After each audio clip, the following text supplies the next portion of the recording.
Must by ആയിട്ടുള്ള ഒരു product കണ്ടാലോ. ഇതെന്തായാലും നിങ്ങൾ വാങ്ങിയിട്ടില്ലെങ്കിൽ എന്തായാലും നിങ്ങൾക്ക് ഇത് നഷ്ടമാവും. കാരണം വെറും 500 റുപ്പീസിനാണ് ഞാൻ ഈ വാച്ച് വാങ്ങിയിട്ടുള്ളത്.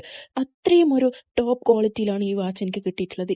ഇതിന്റെ കൂടെ ഇവർ ഒരു വാറന്റി കാർഡൊക്കെ തരുന്നുണ്ട്. അതേപോലെ ഇതിന്റെ ക്വാളിറ്റി പറയാന്ന് വെച്ച് കഴിഞ്ഞാൽ നിങ്ങൾക്ക് വീഡിയോയിൽ കാണുമ്പോൾ എത്രത്തോളം മനസ്സിലാകുന്നുണ്ടെന്ന് എനിക്ക് അറിയില്ല. പക്ഷെ ഇത് നേരിട്ട് കാണാൻ അത്രയും നല്ല ക്വാളിറ്റിയും ഭംഗിയും ഉണ്ട്. ഇതിന്റെ ഫോട്ടോ കണ്ട് ഞാൻ ഇഷ്ടപ്പെട്ടിട്ടാണ് ഞാനിത് വാങ്ങിയിട്ടുള്ളത്. മിന്ത്രയിൽ നിന്ന് വാങ്ങിയത് കൊണ്ട് തന്നെ ചെറിയൊരു ക്വാളിറ്റിയിൽ ഞാൻ എക്സ്പെക്ട് ചെയ്തിട്ടുണ്ടായിരുന്നു. പക്ഷെ എന്നാലും ഇത്രയും ഒരു ഹൈ ക്വാളിറ്റി ഞാൻ എന്തായാലും പ്രതീക്ഷിച്ചിട്ടുണ്ടായിരുന്നില്ല. ഈ ഒരു വാച്ച് കാണുമ്പോൾ തന്നെ നല്ല പ്രീമിയം ലുക്കാണ്. അതേപോലെ 500 റുപ്പീസിന് വാങ്ങിയതാണെന്ന് ആരും ഇത് കണ്ടാൽ പറയൂല. അത്രയും ഒരു ക്വാളിറ്റിയിലാണ് ഈ വാച്ച് വന്നിട്ടുള്ളത്. ഇത്രയും ഒരു ക്വാളിറ്റിയുള്ള വാച്ച് ഇത്രയും ചെറിയ പ്രൈസിൽ വേറെ ഒരു സ്ഥലത്ത് ഞാൻ കണ്ടിട്ടില്ല. അത്രയും ഒരു ക്വാളിറ്റിയിലാണ് വന്നിട്ടുള്ളത്. ബാംഗിൾസും ബ്രേസ്ലെറ്റും ഒക്കെ ഇട്ട് സ്റ്റാക്ക് ചെയ്ത് ഇത് വെയർ ചെയ്ത് കഴിഞ്ഞാൽ ഇതിന്റെ ഭംഗി ഒന്നും കൂടി കൂടും. ഈ ഒരു വാച്ച് വാങ്ങിക്കഴിഞ്ഞാൽ എന്തായാലും റിഗ്രറ്റ് ആവില്ല. ഇതെന്തായാലും ഒരു വൺ ടൈം ഇൻവെസ്റ്റ്മെന്റ് തന്നെയാണ്. ഈ ഒരു വാച്ച് വാങ്ങുക വെറും 500 രൂപയ്ക്ക് നമുക്ക് വാങ്ങിച്ചു കഴിഞ്ഞാൽ ഒരുപാട് കാലം യൂസ് ചെയ്യാം. കളറൊന്നും ഒട്ടും തന്നെ ഫെയ്ഡ് ആകുന്നില്ല. അത്രയും ഒരു ക്വാളിറ്റിയിലാണ് വന്നിട്ടുള്ളത്.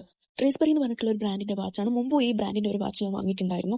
അത് അടിപൊളി ക്വാളിറ്റിയാണ്. 2 വർഷമായി ഞാൻ യൂസ് ചെയ്യുന്നു. ഒരു കളർ ഒന്നും ഇതുവരെ ഫെയ്ഡ് ആയിട്ടുണ്ടായിരുന്നില്ല. ഇതിന്റെ ക്വാളിറ്റി കണ്ടിട്ടാണ് ഞാൻ വീണ്ടും ഈ ഒരു വാച്ച് കൂടി വാങ്ങിയിട്ടുള്ളത്. ഈ ഒരു വീഡിയോ നിങ്ങൾക്ക് യൂസ്ഫുൾ ആയിട്ടില്ലെങ്കിൽ മറക്കല്ലേ.